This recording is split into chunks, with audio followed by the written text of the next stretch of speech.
Welcome to USA Global TV and Radio, where our mission is to provide education, entertainment, hope, and inspiration.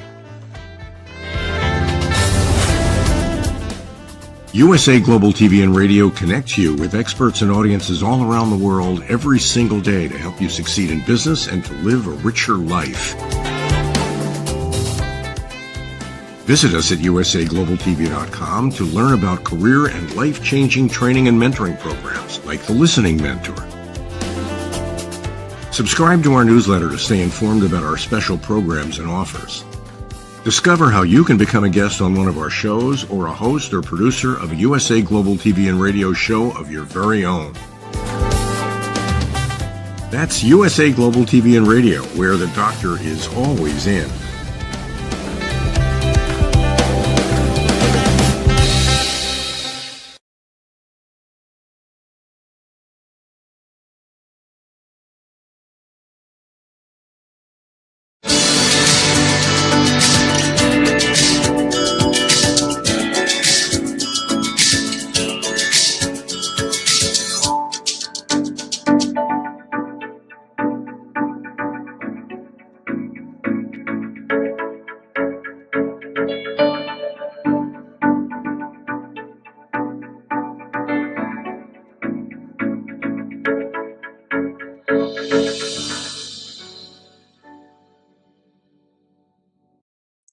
Hello, beautiful soul family, and welcome to Weekly Wisdom and Insights, your home for spiritually guided transformation and empowerment.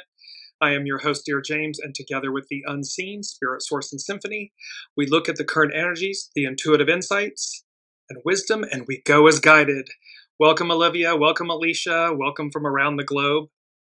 So much to get to. And we're going to start with our main theme, and then we'll zigzag. Welcome, Kiki. So, our main theme, renewal. It's written in the stars. And you see this beautiful crescent moon. It's the Gemini new moon. You have this guiding star and all of the stars, just this beautiful image of the cypresses jutting up out of in the frame and everything, but it's renewal. It's written in the stars. And you may ask, well, why renewal? Well, even astrologer Susan Miller from astrologyzone.com is speaking to the fact that this is the official start of 2025. Welcome, Elizabeth.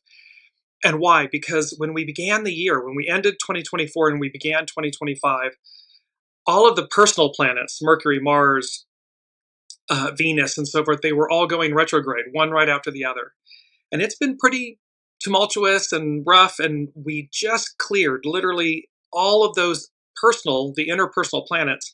We have cleared their shadow phase, the post-shadow phase. And so with this Gemini new moon, it is like this official start of 2025 and this sense of renewal. So I'm just bringing it up again, renewal. It's written in the stars. We've waited for this time. And also remember too, Neptune's moved into Aries. Saturn has moved into Aries. Pluto is in Aquarius. All of the outer planets that take years to move signs, to change signs, are changing this year. Yes, some of them will retrograde, but by early 2026, they're all officially in their new signs. So welcome, Sue.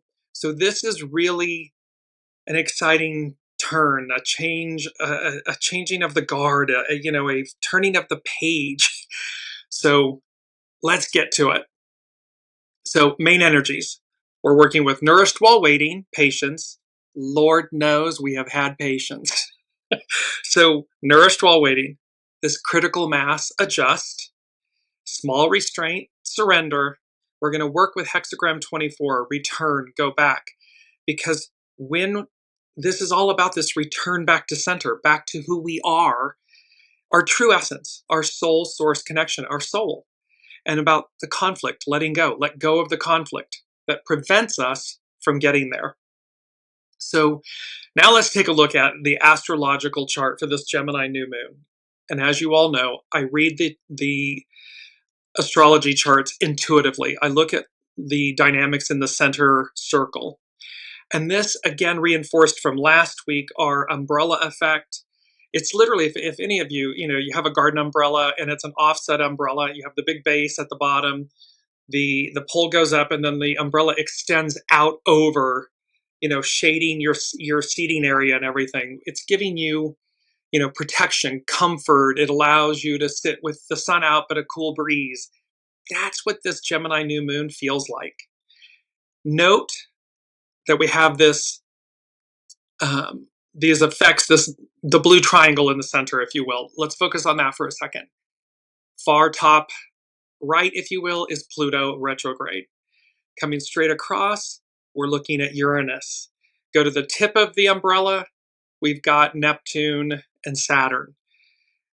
These planets, and you'll see with some of the astrologers, these are playing out. This effect between these big three are going to play out. Pluto, Uranus, Neptune. They're going to be playing out over the course of the months in a positive way. These are blue lines which denote trines and sextiles and so forth. So harmonious aspects, mega outer planets playing together, working together for us.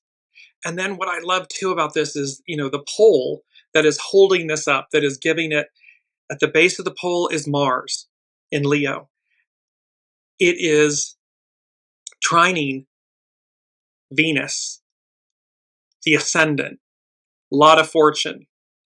So the ascendant, lot of fortune, Venus. And remember, we had this beautiful image some shows ago, Venus, Venus, Venus.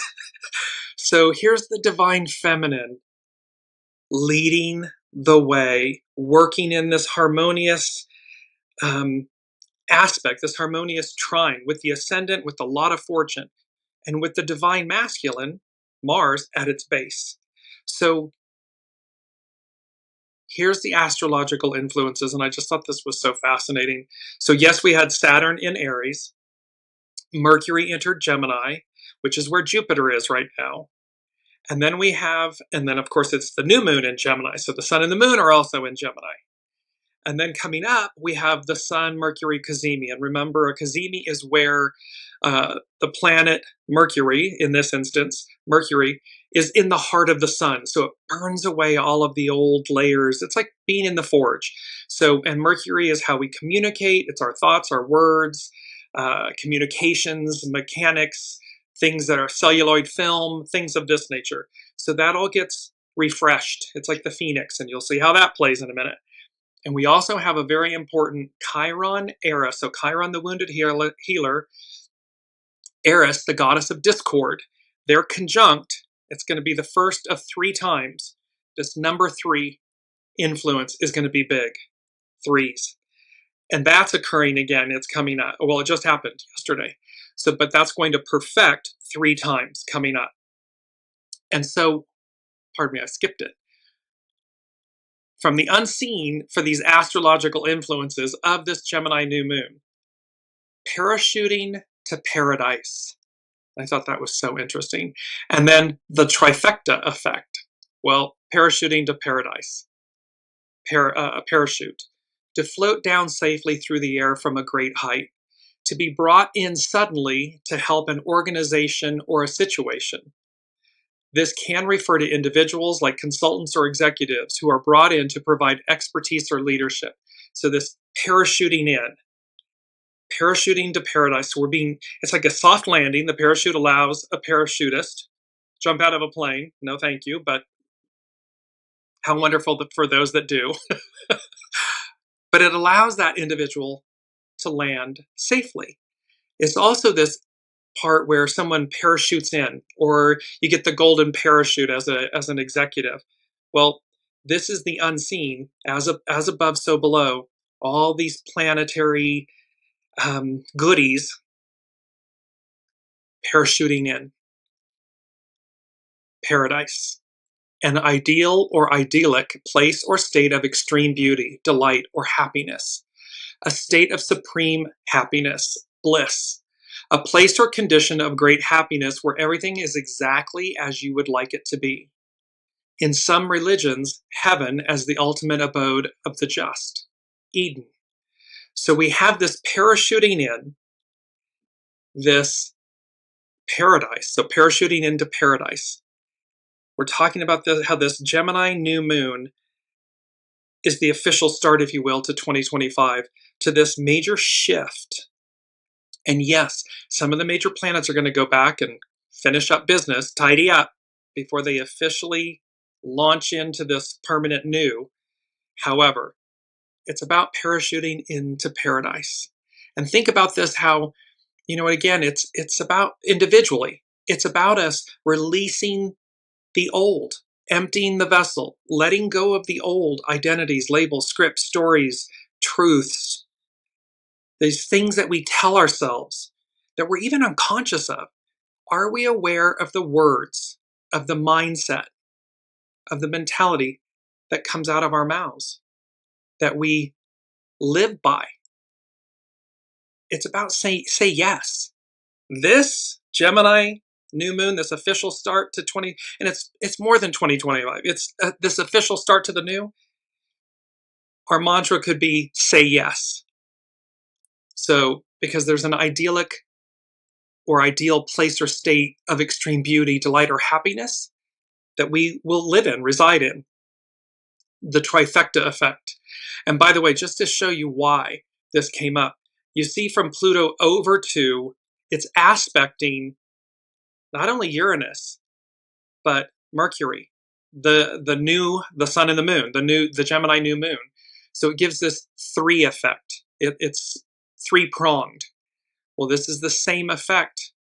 So with the trifecta effect, it generally refers to a situation where three elements or factors combine to create a powerful, synergistic, and often beneficial outcome. So we've got the big three, Pluto, Uranus, and Neptune, that are going to be playing out. We've got this immediate trifecta of the new moon, the sun, the moon, Mercury, and Pluto. This coming together, this three elements or factors that combine to create a powerful, synergistic, and often beneficial outcome. The core idea is that the three elements work together in a way that is more effective than if they were considered independently. All of this is conspiring, the unseen, these celestial heavens and bodies and everything are conspiring to work together, to collaborate and work together on humanity's behalf, on our behalf. And we have from last week the umbrella effect, and it still looks like a wonderful umbrella.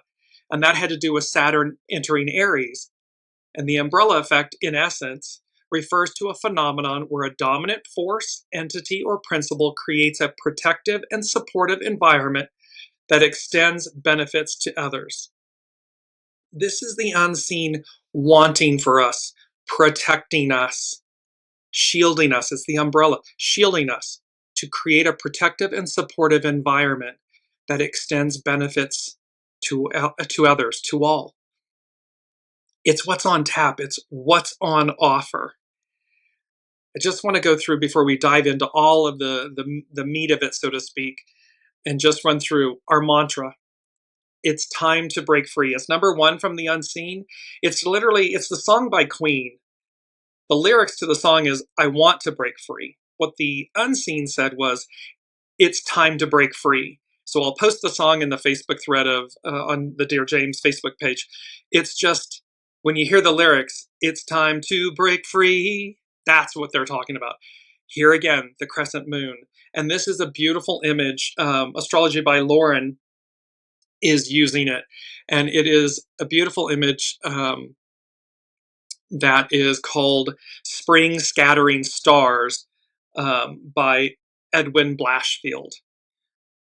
So our mantra is, it's time to break free. And there's a reason, because where we may have felt stuck or obstacles and let's face it, if we're watching the world news and everything, pardon me, it just looks like everything's going to hell in a handbag fast. Well, however, we've been talking about for some time in the Weekly Wisdom and Insights, this journey that the old has to collapse. It has to end. It crumbles under its own weight. But from the ashes, the phoenix, from the ashes, the new is born. In the ending is the beginning, and the beginning is the end. So we're aware of this, so it's about seeing through the illusions. because it's time to break free. And what was interesting, I Want to Break Free is the song from Queen. Well, it's the 1984 album. There's a lot of reference to 1984. And, the book 1984 about the future, this dystopian future and so forth. Well, the album is called The Works. And see, again, when we look at these, just look at this astrological chart for the Gemini new moon, it's just really good. As the Lady Jacqueline would say, it's really juicy in a really good way. And so this whole piece about it's time to break free, because what's on offer is the works. The works, not work, the works. That's joy. That's being at the banquet of life. That's our true essence coming up and out and shining. And as a result, because it's now inverted, it's matriarchal, it's Aquarian. So because it's for the people, in inverse, it comes back to us that it's for us. So it's, instead of it's for us and then others might benefit or not, now it's the inverse. It's for us, and by reciprocity, I receive. There's greatness in it. There's joy in it. It's number 2 from the unseen. And Kiki is saying, I've never needed faith so much in my life as I do now. See, faith is about maintaining hope, positivity. It's about seeing through the illusions. And I'm right there with you, Kiki. There are times where I'm reading the news or something, and I'm like, oh, it is just so heavy and so irritating and burdensome and so forth. And then I just stop myself and I say, stop. No more. Don't buy into it. This too shall pass. It will pass. Is it a painful moment to bear witness to? Yes. However, it makes us stronger. And so just don't buy into the illusion. Allow it to pass.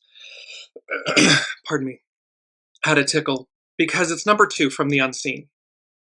God, the all that is, created us, created you for more. And your time is now. So we were created for this moment. We were created for more. And your time is now. It's time to shine now. It is that beautiful renewal. It's written in the stars. And it's time to break free.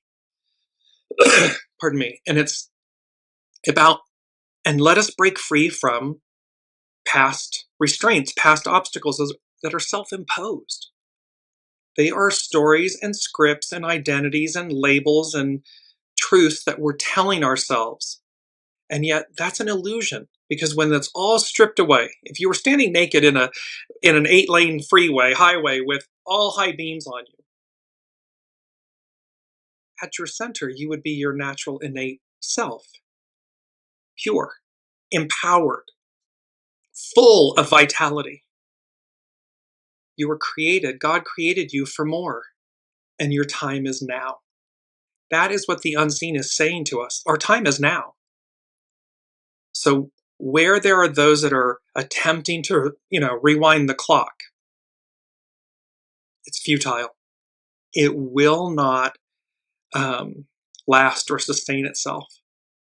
So, and our key word, I love this, innovation.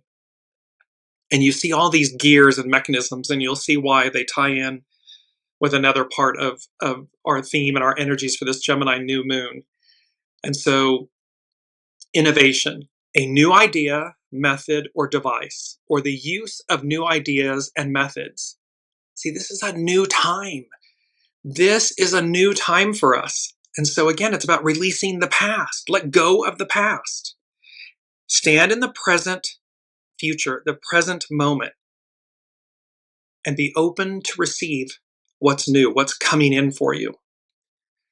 Innovation is the process of bringing about new ideas, new methods, new products, new services, or new solutions that have a significant positive impact and value. The old way isn't going to cut it anymore. So it's about releasing that. Thank you. Namaste. I bow to the divine in you. And then let it go. Innovation involves transforming creative concepts into tangible outcomes that improve efficiency and effectiveness or address unmet needs. So again, we're not since the French American industrial revolutions. I mean, we're talking, 1776-ish, that's a long time since Pluto was in Aquarius. It's all about reinvention, renewal. It's written in the stars. And how it's about tangible, it's something we can literally feel, see, touch, smell, it put into practice. Tangible outcomes that improve efficiency, effectiveness, or address unmet needs. And of course, there's great needs in the world. And there's the divine within us, when we harness the power of the divine through humanity, through we the people, it's limitless. The possibilities are limitless. We have spent a lot of time in the patriarchal Piscean era that had to do with ego, mind, personality first. The me, me, me, me, me. Okay, but now it's the inverse of that. And when we look at how these things will, the opportunities and the possibilities of what's before us and how we do it in a way that lifts everyone up, the greatness of that, it's contagious. The excitement of it, the courage of it, the fortitude of it, it's contagious. And that ripples out, and that ripple comes back, and it just keeps going. So at its core, innovation at its core involves challenging the status quo. See, we're challenging the status quo. We're letting go of the past. Innovation is about thinking outside the box and taking calculated risks to drive progress and achieve breakthrough outcomes. Innovation is driven by a combination of factors, including curiosity, creativity, and the desire for improvement. It requires a mindset that embraces change. We've got to embrace change. Otherwise, it's stagnant, it's stale. We've already been where we've been. We have no idea where we're going. However, our soul, we have a knowing that says, there's more. You were created. God created you for more, and your time is now. It's time to break free. It's about the works. Sue is saying, yes, break free makes sense because the agency that I'm housed by and the chosen clients keep a toxic, hostile energy, and I'm unable to fix it. So it's necessary. I move. I get out. Well, see, it's not about fixing others. It's about recognizing where am I? See, we're never lost. We're always somewhere. And so you ask the unseen. You ask your soul, where am I? You'll get an answer. And then it's what we do with that answer that matters. This is where Kiki, to her point, this is where faith and trust and fortitude and determination, because it requires a mindset. Innovation requires a mindset that embraces change, welcomes ideation, and encourages experimentation. Innovation can occur in various contexts, such as business, science, technology, social sectors, or public services. It can lead to economic growth, social progress, improved quality of life, and sustainable development. And that was by ideascale.com. So you can see that our key word here, innovation, and how the wheels, and I kept seeing this, I kept seeing the wheels, like the wheels of time, the wheels of creation, the wheels of innovation. They were turning. And it's exciting because it's like, it denotes possibilities. It's about what's possible, what's within me that I've yet to tap, that I've yet to say yes to. That's huge. And it's powerful, and it's about, this is how we start. The official start to 2025, this Gemini new moon. So now we're going to take a step back. We're going to go to Astrology by Lauren, and we are going to talk about Saturn in Aries.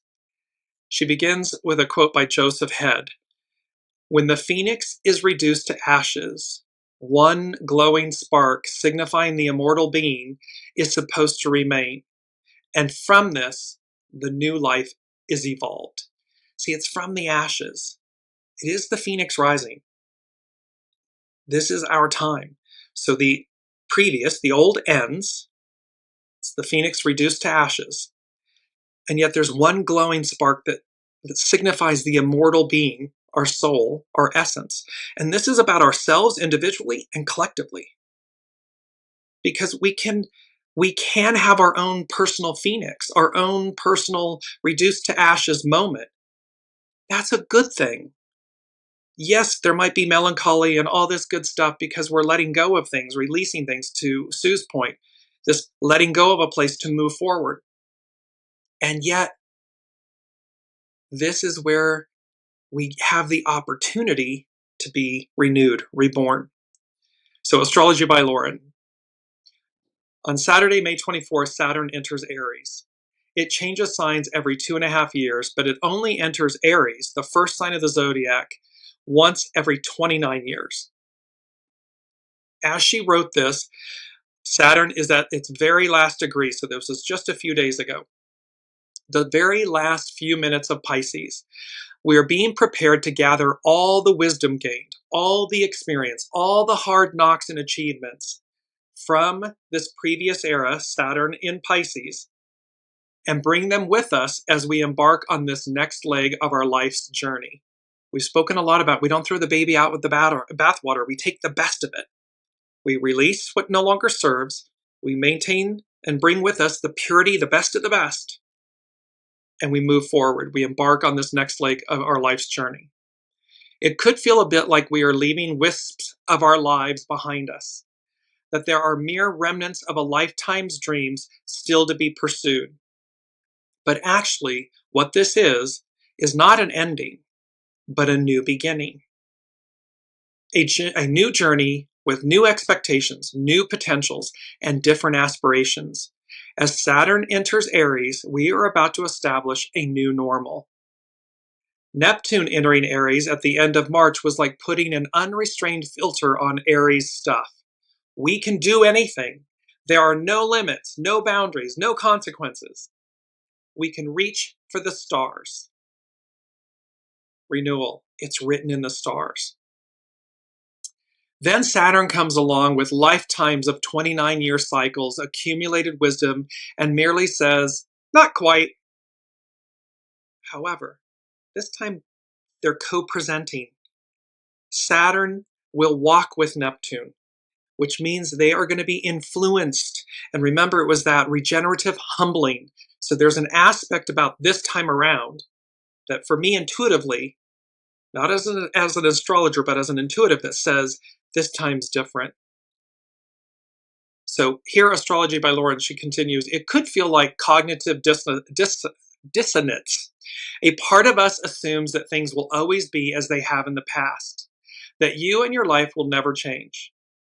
We do this as we get older. In your head, you are perpetually young, but your life, your body, your environment, your relationships, the mirror, all those aches and pains tell another story. And yet there's a renewal about this that says, yes, but my grandmother used to say, you're only as old as you think you are, as you believe you are. And there's a power and a truth in that. You might be 100 and yet be childlike, have the vitality and the joy of a newborn. The age, yes, it's a number. It's the number of rings around the trunk of the tree, if you will. However, it's our mindset that also matters greatly. As Saturn joins Neptune in the sign of Aries this week, we are being asked to find some way to adjust to whatever the new normal is, that is emerging out of the ashes of the life that was. Because we are changing. The world is changing. It's advancing. It looks like it's going backwards, but it's not. It's futile. But we are also being asked to do so without losing sight of the things that matter and make your life meaningful. This is that part, Kiki, see through the illusion. Because we are being asked to do so without losing sight of the things that truly matter, that are truly meaningful. See through the illusion. This is not about sacrificing your ideals, The ideals are the spark out of which the new life will evolve. This isn't about giving up on ourselves. It's about quadrupling down on that spark, that inner knowing, that inner light. And all we have to do in any moment is just shift our energy, shift our mindset. What are we thinking? What are we focusing on? What are we looking at? What are we or who are we engaging with? And be willing to change, embrace change. When planets enter a new sign, they begin to channel that energy through their own lens. Aries is a sign of raw, primal energy, heralding a rebirth, a renewal. From where we are standing, that rebirth may be so new that we don't fully even know what that is yet. And Saturn, which really does not like things to change, will probably bring up a lot of resistance, fear, and avoidance. Trying to channel Aries through Saturn is like fighting a fire with the fuel to feed it. But rather than rejecting or trying to squelch the fire, what we are being tasked to do is channel that fire and passion and raw energy in a constructive way.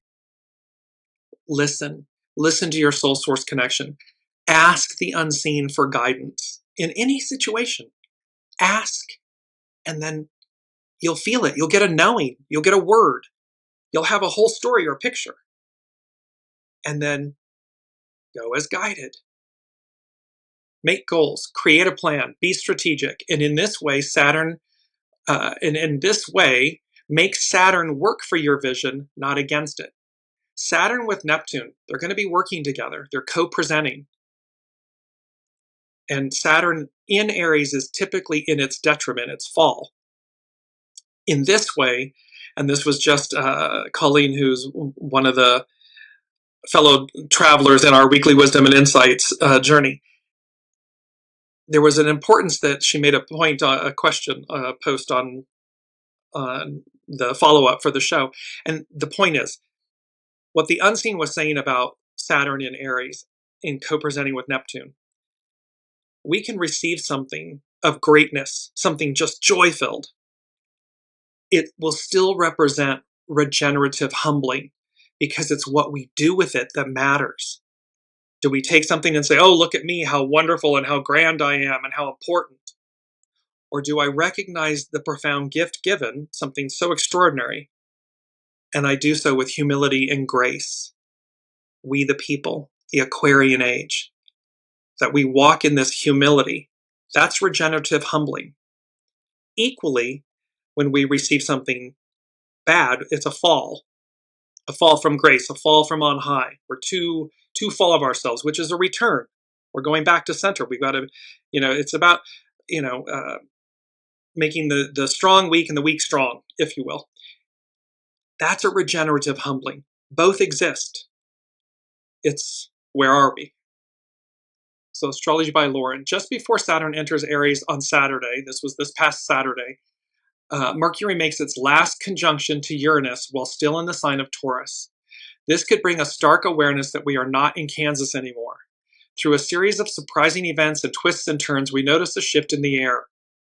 Then on Sunday, Mercury enters Gemini, from where it will both sextile Saturn. Sextile is a harmonious aspect. So it'll sextile Saturn and Neptune in Aries. At this time, we are being asked, what might you change in your perceptions that will allow you to not only adjust to the new normal, but to be a co-producer? See, to be in the flow, to recognize that we are in charge. We are co-participants. We allow our soul to lead. Allow the soul to sit in the driver's seat, our soul source connection. Allow the ego, mind, personality, human to sit in the sidecar. Allow it to be in service to the soul. That is a beautiful ride, and it's expansive. In July, Saturn and Neptune, and so in July of 2025, Saturn and Neptune will make their retrograde stations and will briefly return to Pisces later this year. They do so for some unfinished business, some final tidying up. But in the meantime, we are being given this glimpse into a future that is yet to be. On Monday, May 26th, we have the new moon at 6 degrees of Gemini with a conjunction to Mercury, they're conjunct together, and a trine, harmonious aspect to transformational Pluto, we can use the new moon to gain fresh awareness and perspective.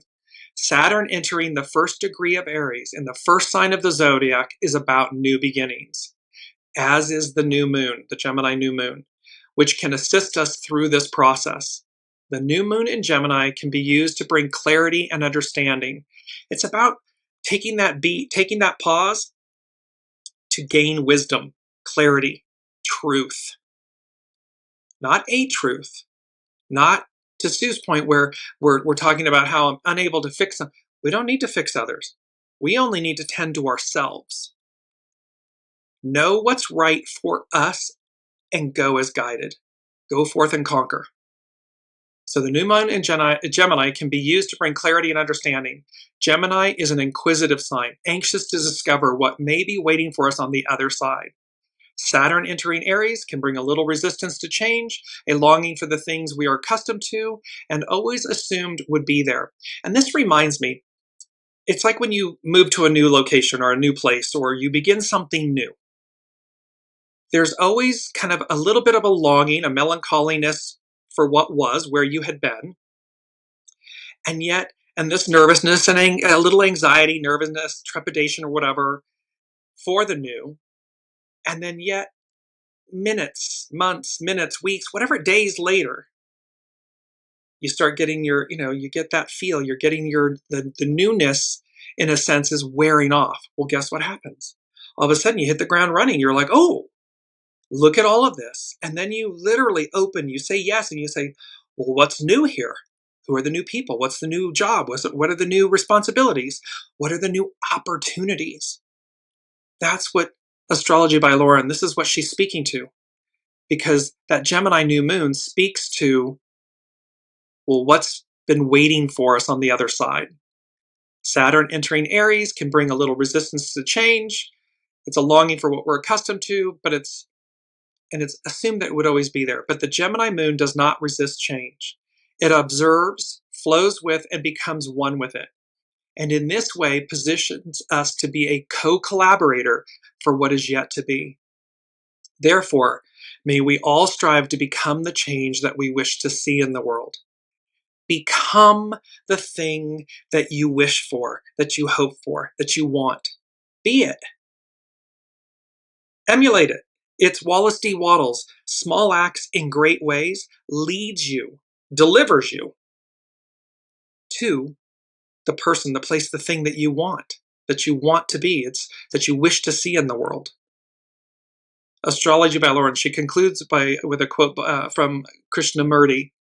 Without freedom from the past, there is no freedom at all, because the mind is not new, fresh, and innocent.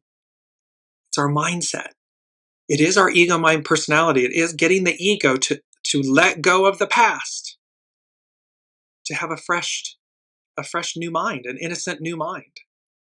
That delivers us and works in concert with these energies that are present. Because as above, so below, it's all moving forward. And it's number 3 from the unseen. All of this beautiful Gemini new moon, look at the astrology of this. Saturn in Aries, Pluto in Aquarius, all these major changes and everything. The unseen said, an orchestrated event or orchestrated events, an orchestrated occurrence. And then it's the song by In Vogue, which we've had before, but they said, free your mind and the rest will follow. Well, here's the quote from Krishnamurti that Astrology by Lauren is using. Without freedom from the past, there is no freedom at all, because the mind is not new, fresh, and innocent. An orchestrated event or occurrence. Free your mind and the rest will follow. Because when we liberate ourselves, when we empty our vessel, we free ourselves, the new is right in front of us. So now we're going to jump to astrologer Chani Nicholas. This is from the weekly issue number 68. This week's new moon in Gemini brings a pivotal reset. Whatever you need to refresh, rewrite, or redo, the time is now. God created you for more, and your time is now. The time is now. You can't make this stuff up if you try. We won't have another new moon quite like this for another 12 years. So get that red pen ready, and remember, you're the only one who can grant yourself a clean slate. We just had that. Remember last week when I said that I went to do the Sabian symbols and they were like, no, just clear them all out. They sat blank, the 20 symbols blank, because there was this new slate. Here, you're the only one that can grant yourself a clean slate. When the sun teams up with Mercury later in the week, hey Kazemi, the quote, new thoughts, new you, energy gets dialed up a notch, but so do insights and hot gossip. So be careful about don't participate in gossip. Let it walk on by. Inspiration is everywhere right now. Keep your notes app open and be ready. So there's this piece about peace. There's this piece about renewal. It's written in the stars. It's present for us. And we're going to continue on with the new moon in Gemini, and this is from astrobutterfly.com. New moon in Gemini, opportunities. This is about renewal, which is about opportunities. Say yes. Use discernment. However, say yes. Let go of the past. astrobutterfly.com. On May 27th, 2025, we have a new moon at 6 degrees Gemini. Remember, 6, conflict, let go. So hexagram 6 is about letting go of the conflict, the resistance, the obstructions, the obstacles. You know, these story scripts, labels, identities, let them go. It's at 6, the new moon's at 6 degrees Gemini. This is one of the most auspicious new moons of the year. It is conjunct together with its ruler, Mercury. It's trine Pluto. Trine is a harmonious aspect. It's trine Pluto in Aquarius, and sextile, another harmonious aspect, Neptune and Saturn in Aries. The new moon in Gemini has opportunities written all over it. A new lunar cycle also means we are saying goodbye to the previous lunar cycle in Taurus, which was tense, to say the least. The new moon in Gemini will feel like a breath of fresh air, as if a heaviness has been lifted. Two interesting things about this new moon in Gemini. First, it's conjunct its own ruler, Mercury, which makes it extra potent and extra Gemini. You can see me, I'm like, what? Jupiter is also in Gemini, so Jupiter is the great benefic. Well, it's giving a magical boost to whatever we initiate. Second, it aspects all the outer planets, Uranus, Neptune, and Pluto, as well as the newly ingressed Saturn in Aries. This is the first new moon with Saturn in Aries fully, and it's really kicking things into gear. So look how this new moon is aspecting all the outer planets. It's just all good. That beautiful trifecta effect, the umbrella effect, this parachuting into paradise. It doesn't get better than this. And this, as astrologer Susan Miller from astrologyzone.com, it's the official start to 2025. She didn't even do her annual projections and everything, because she said, I didn't want to have to talk about the first, in essence, 5 months of the retrogrades and the obstacles and look back at things and everything. She didn't do it this year. There's a theme about, nope, don't do the Sabian symbols. It's a clearing of the slate. So astrobutterfly.com continues, but the reason this new moon is so special is that it initiates an important configuration that will unfold over the next few years. A minor triangle between the big three. Here's that triangle, the blue triangle in the big three, Pluto, Neptune, and Uranus. This is a spectacular configuration that supports change and progress at a rate we may have never seen before. Things are speeding up. Things are moving faster. So discernment is key, but so is saying yes. So is taking the calculated risks. So is showing up, because you were created for more, and it's your time now. It's time. We are no longer in the Pluto in Capricorn, Neptune in Pisces era. The world looks very different from how it did prior to 2024, when Pluto moved into Aquarius. Everything is being reconfigured. And remember, we had that, it was number 5 from last week's show, a cosmic geometric recalibration of reality. Hang on, it's going to get interesting. So this is here, astrobutterfly.com is talking about the world looks very different and everything is being reconfigured. From alliances to systems of power and influence, innovation and AI are changing the rules, but also opening new doors and possibilities. We are entering a completely new world where we have the chance to become active participants. We have always been co-creators. We are the guest, the host, the master weaver, the all that is, and how we work in tandem, in concert with, to co-create, to collaborate, to co-present. And Gemini will play a very important role in this new scenario.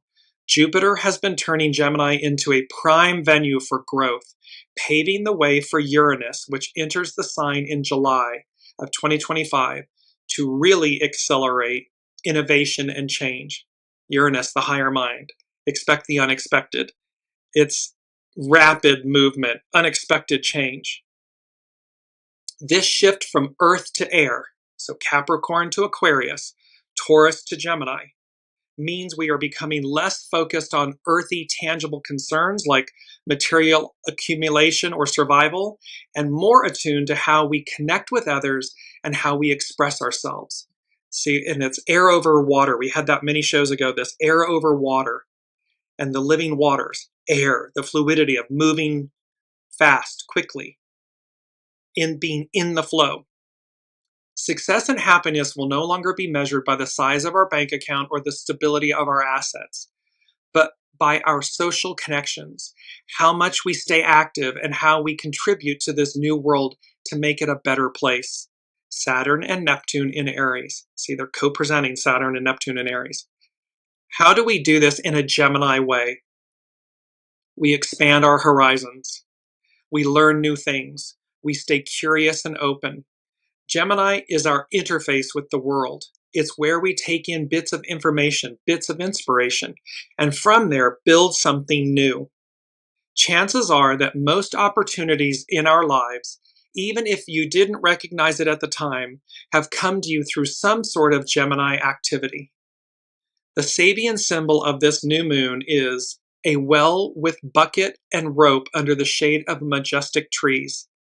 The Sabian symbol speaks of quiet abundance and support, the umbrella effect, the trifecta effect, this parachuting into paradise, this a well with bucket and rope, because it's the living waters. You have to lower your bucket down into the well and then pull it back up. So it means there are works involved. But what we're doing is bringing it up to make it useful. So the Sabian symbol speaks of quiet abundance and support. The universe is providing us with what we need. All we have to do is reach out and draw from it. At the new moon in Gemini, pay attention to whatever emerges, however subtle or ordinary it may seem, because it might just be the spark that sets your next big idea in motion. This is this beautiful opportunity to excel, to return. And so let us go to hexagram 24, return, go back. This is from Carrie Hone at cafeosoul.com. Its hidden influence is the divine feminine, the receptive, yield to the moment. That is the receptive, the divine feminine is the gentle mare. She's guided, she just goes, she knows where to go. And its underlining cause is coming to meet, encounter. We're coming to meet ourselves, our soul self, our higher octave self. We're returning to it because we've gone so far out. It's like taffy or some, like a rubber band just being stretched. We've gone so far out and away from it. And we are seeing the very shadow aspects, the very worst of it. When we get that far away from the light, from our center, we see the worst of it. It brings us to our first quote. which is progress is often marked by a slow return to original sincerity. And I love this image of the inside of a seashell, the spiraling scope, because of course ascension it's a spiral effect. It's cyclical, if you will, but it's ever ascending. You're either ascending or descending. So progress is often marked by a slow return to original sincerity. Sometimes we need to stop and go back. Go back means go back to your soul. Go back to your soul source connection, your center. This can arise when we have taken an improper course or the wrong path and need to return to where we started. As a society, 8 billion souls on the planet, we're seeing about an improper course or the wrong path because we've gotten so far away from center.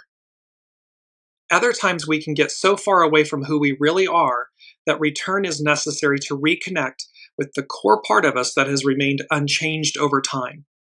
That part of us that has remained unchanged over time, that's our soul source connection, our true north.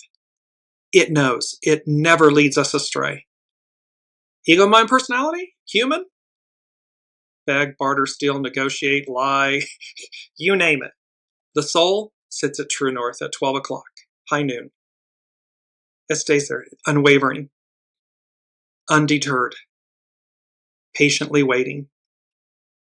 However, things are changing. It's accelerating. So again, the more we're in flow, the more we let go of the past and step into this, the newness that is. And then what a magic carpet ride. I mean, how incredible is that? Because it's only fear that's going to prevent you from not doing that. Fear of what somebody might think, fear of the unknown, fear of not having, fear. Well, fear is energy. So harness the energy of fear to either catapult yourself forward, because the alternative is to immobilize you, which is stagnation. You don't want that. So Carrie Hone at cafeosoul.com. The hidden influence of the receptive, the divine feminine, the receptive shows a need for an inner opening, while the cause or past condition was one of focusing on encountering others. After a time of splitting apart, and we've had that, hexagram 23, splitting apart, it's all about letting go of the past. We're splitting apart. So after a time of splitting apart, a return to the self to develop authenticity is necessary. A regenerative humbling. That's authenticity, humility. You are at a turning point in this situation, and progress is often marked by a slow return to original sincerity. It was our first quote. It may seem like you are not moving forward, although progress is still occurring. This is because by returning, you reconnect with your true path. This can be a time to examine your intentions. A disconnect may be occurring where you seek a specific outcome yet experience something different. Examine your commitment to the situation and whether or not it truly serves you. See, this is about, am I in alignment with my soul, with my authenticity, with my truth? And then when I am, listen, and then go as guided. Because it's about examine your commitment to the situation and whether or not it truly serves you. There is a need to align intention and commitment with the truth of what you are truly capable of achieving. God created you for more, and your time is now. There is a need to align intention and commitment with the truth of what you are truly capable of achieving. Return can come after false starts with the sole purpose of showing you what is truly important to you. See, sometimes we have to go experience things, people, places, things, or whatever, to recognize, that's not really serving me, or the purity of the intention of why I did something, or went somewhere, or took this job, or entered this relationship, or whatever, that the purity of the intention was lacking. It wasn't pure. And thereby, you have that impure experience as long as you need to get the lesson, the awareness, the conscious awareness to go, okay, time to move forward. This isn't it. This is a time when you have a fresh start to proceed more carefully, consciously. Sometimes the message can be that those who have gone may return. So there may be those that have left our lives that come back, that represent themselves. Again, be open, use discernment, and then discern what's in your highest and best. The master said, when the way turns back, all things turn back with it. As above, so below. All the planets, the major planets, all of this conspiring for us. It's a turning back. It's that spiral shell. It's a turning back to ascend, not to stay where it was, but for ascension purposes. So when the way turns back, all things turn back with it. Turning back is how the way moves. Know when to stop, and you will meet with no danger. See, it's to know. We can get a knowing, a person, a place, a thing. We can get something in a nanosecond, in an instant, in a knowing. We don't need to spend a lifetime with a person, place, or thing. When our soul speaks, it's true north. When it says ding, danger, Will Roger, danger. Know when to stop, and you will meet with no danger.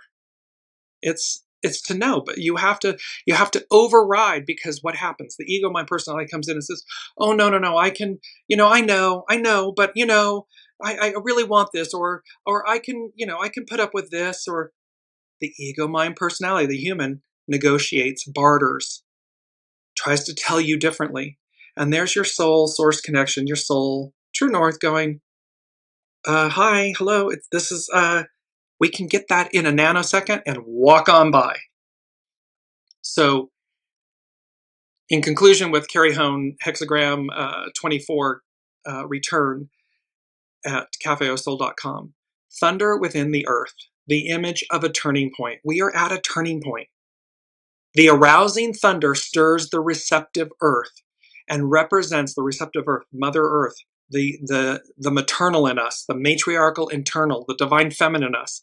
So the arousing thunder stirs the receptive earth and represents a turning point or a time for return. There may be a homecoming or a return to a past situation. Sometimes returning is about simply returning to the core of who we are, who you are. And it brings us to our second quote, which is, return shows the stem of character. This beautiful pink roses, it's the stem. Return shows the stem of character. So it shows what we're made of, what our commitment, our determination, our commitment, our will, our receptiveness to listen, to go as guided. Because it is a commitment, it is a way of life to align with the way. So brings me to number 4. And what I heard was ancient machinations. And this is that image. And this is the image. It was the closest one. All of these gears and the timepieces, and then you see the little nodules in turquoise that represent the moon, the phases of the moon. It's this ancient machinations. Machinations is complicated and secret plans, especially in obtaining or using power. This is number 4 from the unseen. So these wheels of time, of the cosmos, of creation, these complicated and secret plans, especially in obtaining or using power. Now, typically this word has a negative connotation, if you will. It's the abuse of power.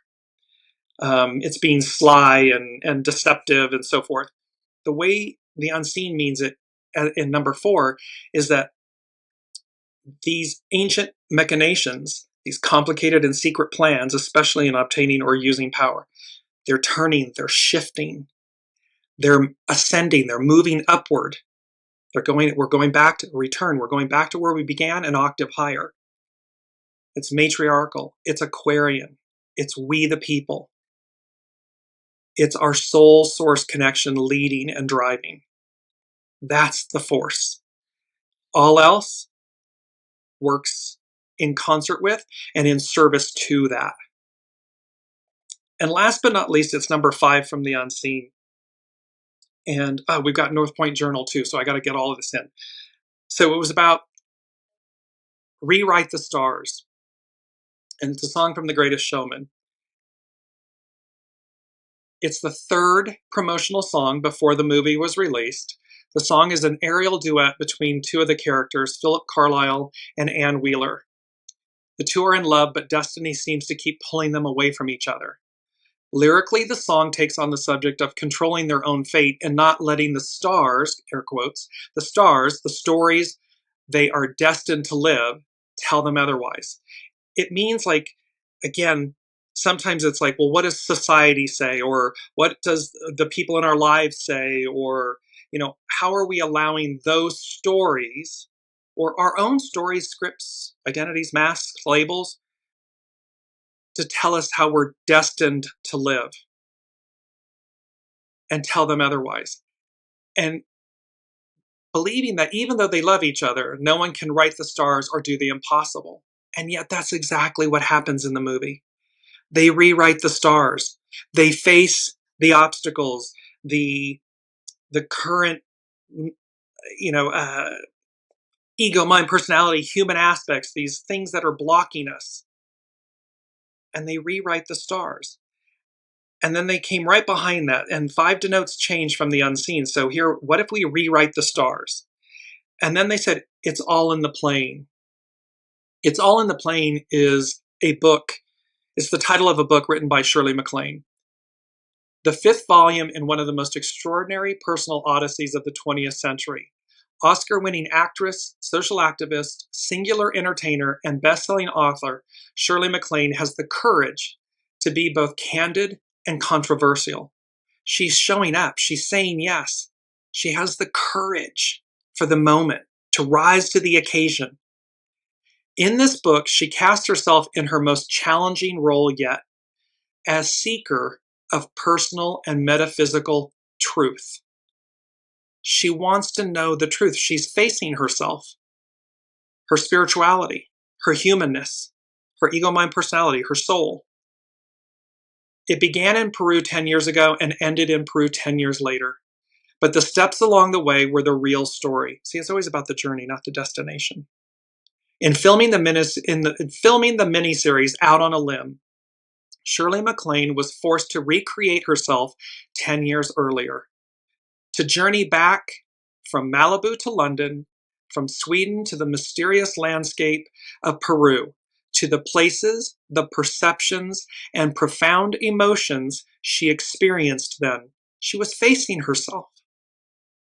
And to journey beyond, exploring new personal and cosmic dimensions, the choices of her lifetimes, who she was and who she would become. At the heart of Shirley MacLaine's testament is a compelling challenge. We choose our own destinies, create our own illusions. We have the power to design the world in which we live and the strength to remake ourselves in the image of our dreams. There's a massive theme here. This Gemini new moon, Saturn in Aries, Neptune in Aries, all the major planets shifting. It's about rewrite the stars. It's about we have the power to design the world in which we live and the strength to remake ourselves in the image of our dreams. Because God created you, they created us for more. And it's our time. The time is now. And so, last but not least, we move to Pam Youngan's North Point Journal, and she's speaking to the CHIRON-ERIS conjunction. Chiron's the wounded healer, Eris is the goddess of discord. After building in influence since mid-January, a conjunction between Chiron and Eris perfects for the first time this week. This longer-term alignment unites the forces of the wounded healer and the goddess of discord. When a new planet is discovered, astrologers learn about its effects by watching it over time. Dwarf planet Eris was discovered in 2005, so we have been monitoring its effects for only about 20 years. We learned a great deal about Eris when it conjoined Uranus in 2016, the year that marked the beginning of the #MeToo movement.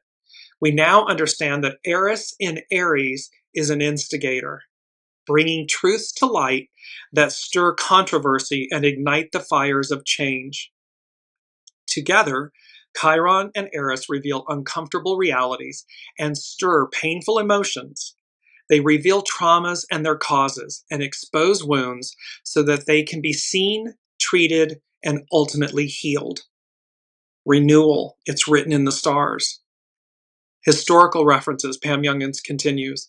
The last time Chiron and Eris were conjunct was in 1971 and 1972, years when many cover-ups were exposed. In the US, the publishing of the Pentagon Papers revealed the extent of the country's involvement in the Vietnam War, the truth of which had been hidden from its citizens. There was a court-martial of the US soldiers involved in My Lai massacre in Vietnam, making public the atrocities of the war, made even more shocking because those involved were supposed to be, quote, the good guys. Also during this time, 5 White House operatives were arrested, events which began unraveling the lies that ultimately led to the Watergate scandal. And public outcry finally led to the banning of the pesticide DDT, which had been approved for widespread use by government agencies. Exposure to the chemical was found not only to be killing bald eagles, but also to cause cancer, cardiovascular disease, and other health problems in humans. There's a huge amount of this. Remember, shaking the roots of the foundation, letting it crumble, revealing what's been hidden, corruption at its highest levels being exposed to heal. So that we, the people, we can face ourselves, we can see it head on, and we can make new and improved, higher octave choices. Pam Youngins continues, a healing crisis. As the Chiron-Eris conjunction, that means they're together, has been building over the past few months, much has already come into public awareness that has been shocking and painful. These revelations of what was previously hidden from view is causing a healing crisis. Many have felt the coursing of anguish and anger through their veins and heeded a call to take action, each in their own way. At its core, the Chiron-Eris conjunction is compelling us to acknowledge and tend to the wounds caused by the shadow side of Aries. These include egotism, willfulness, arrogance, and inability to cooperate or to let others lead, or to let our soul lead. Competitiveness, a belief that might equals right. Insensitivity, rudeness, and self-centeredness. Impatience, impulsiveness, rash or foolhardy actions. Aggressive and bullying behaviors, ruthlessness, and violence. Those are some heavy, dark shadow aspects, goo, that we're releasing, but we have to face it to release it, to renew. As the Chiron-Eris alignment perfects this week, and with the Sun, Mercury, and Venus activating its energies too, there may be more revelations, or some may feel ready to speak up in new ways. Despite the pain we feel throughout this process, we realize that truth must come to light before changes can be made and healing can occur. This was our quote from last week. The truth cannot be silenced. It's impossible. So this is, despite the pain we feel throughout this process, we realize that truth must come to light before changes can be made and healing can occur. And one key point to realize, the shadow being revealed by Chiron and Eris is not new. It has been active but flying under the radar for far too many years to count. What is new is our awareness of the problem. The masks are off. So we see how emptying the vessel, laying down the stories, the scripts, the labels, the identities, the masks, all these things that obstruct the purity of who we are at our center. They obstruct us. The masks are off. Our awareness to the issues is new. It's full frontal. I can't imagine it getting any louder or deeper or more insidious and so forth. It's in our faces for all of humanity to see, to bear witness. And it's up to us, to our individual choices, to move into the new, to release the past, release the old, choose a new, use discernment, say yes, and choose the new. Because this Gemini new moon is the official start to 2025, as astrologer Susan Miller stated. It's time to break free. I want to break free. It's about the works. It's about spring scattering stars. It's about God created you for more, and your time is now. It's an orchestrated event and occurrence. Free your mind, and the rest will follow. Ancient machinations, complicated and secret plans that are changing they're shifting the balance of power. They're changing it. It's that beautiful image of all of those wheels. Just bringing it up one more time, and the clock, and the phases of the moon, and all of these astrological cosmic changes that are occurring. And last but not least, number 5, what if we rewrite the stars? What if we do the impossible? What if we do what society and people in our lives and institutions and governments and everything told us we couldn't? Well, that's an old thought pattern. That's an old belief. And that old way is over. So like the characters in the movie, have the courage, the will, the fortitude to say yes, to rewrite the stars, change our destinies, your destiny, because to Shirley MacLaine's point, it's all in the plane. The plane is the journey. It's the choices. It's the willingness to look at ourselves honestly and then embrace change. Thank you all for bearing with us. It's a longer show, but I wanted to get all of this in. So I love you all. Have a beautiful week, and we will see what's in store next week.